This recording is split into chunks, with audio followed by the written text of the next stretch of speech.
3 años antes de que Santiago se convirtiera en una provincia autónoma y 7 años después de la Revolución de Mayo. Manuel Baldomero Taboada es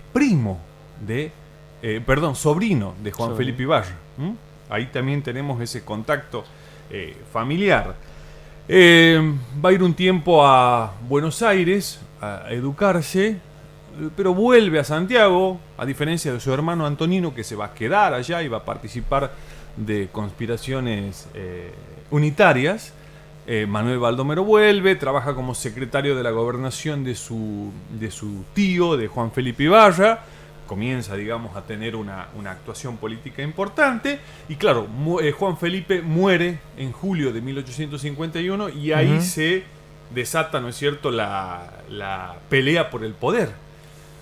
Pelea por el poder que gana Manuel Baldomero Taboada y se convierte en gobernador de Santiago con 28 años. 28 Podríamos años. sorprendernos, ¿no es cierto?, de la edad, pero es cierto que en esa época la actuación política de las personas, de los varones sobre todo, comenzaba muy, muy temprano, ¿no? Basta ver las edades de los miembros de la primera junta y eso, y era ver todo que, más temprano. Claro, exactamente. Esto que conocemos como adolescencia me parece que todavía no existía, sino que ya pronto uno pasaba a la adultez y a tener que trabajar. Y bueno, esas familias bien vinculadas ya empezaban a transitar la política. Por lo tanto, tenemos que a sus 28 años es gobernador de Santiago del Estero. Y ahí hay una cosa interesante que me parece también en la figura de Taboada. La forma en que comienza a establecer vinculaciones con representantes del gobierno nacional. Primero con Rosas, luego con Urquiza, más tarde con Mitre y después con Sarmiento y Avellaneda. ¿Con todos tenía buena relación, digamos, o más, o con algunos más? Ya vamos a ver con quién es más. Ajá. Al principio con Rosas sí, pero le toca poco tiempo con Rosas, porque Rosas en 1852 ya es derrotado en Caseros. Con Urquiza va a establecer una buena relación. Hay un historiador afincado en Santiago, Roberto Azareta, que escribió un libro recuperando los intercambios epistolares entre Manuel Taboada y Urquiza. Pero la relación que más estable y más colaborativa que va a tener Manuel Taboada va a ser claramente con Mitre. Por eso siempre se dice que es los Taboada, especialmente Manuel Taboada, o sea, los bastiones del liberalismo mitrista en Santiago del Estero. Por lo tanto, los Taboada y especialmente la figura de Manuel podemos decir que es un protagonista central de la construcción del espacio nacional y del espacio estatal, digamos, con la combinación de hegemonía, dominación familiar y nepótica, ¿no es cierto? Se va a hablar mucho del nepotismo, o sea, ahí tiene Manuel Taboada a su hermano Antonino, a su hermano de crianza, que es Absalón Ibarra. Absalón Ibarra, un la hijo familia cerca, no reconocido, ¿no es cierto?, de Juan Felipe, y forman un círculo político bastante cerrado, que son los años, digamos, que se produce ese implante de la modernidad liberal, vamos a decir, un intento de un implante de modernidad liberal en Santiago del Estero. Los años quizá de apogeo de Manuel Taboada en el poder son los años en que está Mitre, ¿no es cierto? 1862, 1868. Van a tener algunos reveses ahí. Hay uno que podríamos recuperar en algún momento, que es cuando se rebelan las tropas que quiere mandar a la guerra del Paraguay. Una guerra muy impopular, ¿no es cierto? Sobre todo en el interior, digamos, de lo que es la Argentina. Hay muchas tropas que se rebelan cuando quieren enviarlas a esta contienda, y eso le sucede a los Taboada en 1865. Pero van a ser actores centrales, ¿no es cierto?, en la derrota de caudillos como Chacho Peñalosa y sobre todo después con Felipe Varela. Ahí tenemos esa gran batalla de Pozo de Vargas. Alguna vez aquí hablamos de la Zamba de Vargas, que nace ahí en ese contexto. Y ahí construyen ese poder en el norte bajo la figura política de Manuel Taboada.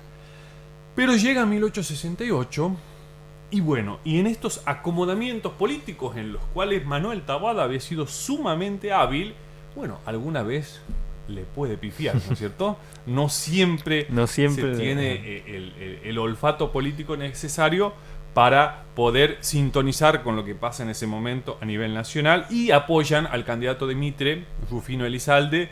¿Y quién gana la presidencia? Domingo Faustino Sarmiento. Un hombre polémico, un hombre que no se olvida que los Taboada habían prestado su apoyo al otro candidato. Y hay, por ejemplo, una curiosidad, ¿no? Claro, gana el Sarmiento y la mayoría de los gobernadores, ¿qué hacen? No había teléfono en ese momento, envían su carta de felicitación. Uh-huh.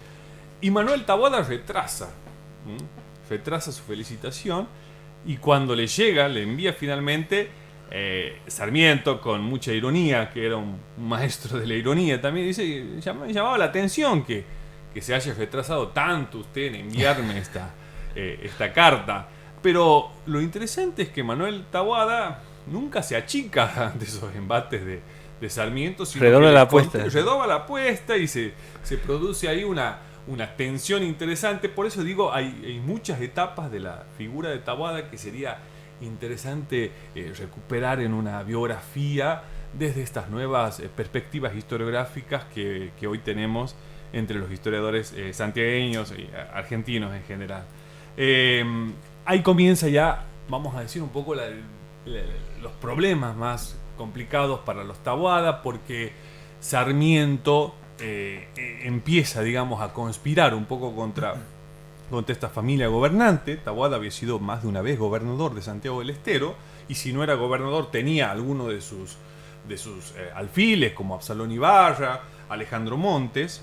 Y bueno, y hay algunos publicistas que le empiezan a llamar los Atila del Norte, los amos de la Siberia del Bracho, digamos, que eran términos que utilizaban para defenestrar a los Taboada.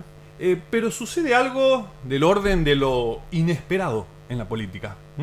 Esas cosas que son sorpresivas, y así pasa. El 8 de septiembre de 1871, Manuel Baldomero Taboada sufre un violento ataque de neumonía y muere de modo repentino. Por lo tanto, tenemos un contexto en el cual el presidente de turno, Sarmiento, no tiene simpatías con este caudillo de Santiago del Estero. Este caudillo muere. Claro que su hermano Antonino continúa teniendo poder, pero se va horadando cada vez más, ese poder se va debilitando. Luego gana en 1874 Nicolás Avellaneda, y Nicolás Avellaneda le va a dar la estocada final a los Taboada, y en 1875 ese poder que habían detentado desde 1851 se termina. 1875 es el año del fin de lo que se llama la hegemonía de los Taboada. Y es curioso, ¿no? Porque se ve, digamos, en algunos documentos que era un caudillo que había pegado, digamos, que había tenido cierta popularidad. Y a partir de 1875 empieza una crónica inestabilidad política en Santiago. Hay muchos gobernadores que no terminan sus mandatos, intervenciones federales. Y hay una vidala que se conoce, una vidala anónima, por supuesto, que dice: desde que murió Taboada, cualquiera es gobernador. Un dicho, digamos, de una canción que circulaba en ese momento y que muestra la situación, digamos, de cierta inestabilidad, de cierta falta, digamos, de hegemonía en una figura que vivió Santiago después de la muerte de este hombre que, como decíamos recién, es un caudillo que perteneció a una familia muy bien vinculada políticamente y que dominó Santiago del Estero por unos años, y que hace un par de semanas se cumplieron 200 años de su nacimiento. 200 años. Decíamos por eso que hay damos algunos apuntes, ¿no es cierto?, para una biografía necesaria, porque Manuel Taboada efectivamente fue una figura central de la construcción política, digamos, del Estado de Santiago del Estero, de la construcción del Estado provincial, y por lo tanto, así, ¿no es cierto?, como hay biografías de Mitre, creo que habría que alguno tendría que tomar la posta. Hay trabajos interesantes, pero me parece, sobre Antonino Taboada hay una biografía que le escribió Orestes Di Lulo. Y sobre Manuel hay una de Jorge Newton, pero Jorge Newton es un divulgador que escribió un montón de biografías, pero tomando sobre todo fuentes secundarias. Claro. Tiene una biografía de Ibarra, por ejemplo, Jorge Newton, con similitudes sospechosas con la de Alain Lascano. O sea, lo que digo es que toma mucho de fuentes secundarias. Por eso escribió un montón de biografías Jorge Newton.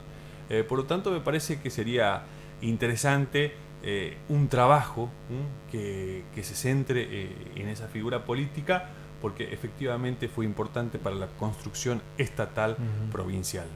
Y bueno, lo ideal sería en estos momentos, digamos, que se cumplen 200 años, sería exacto. como oportuno. Sí, esa noticia me había llamado la atención, ¿no es cierto?, de los organismos provinciales adhiriendo a los 200 años de don Manuel Baldomero. Bueno, Esteban, bien, gracias por tu columna. Nos vemos el próximo jueves. Nos vemos el próximo jueves. Nosotros son las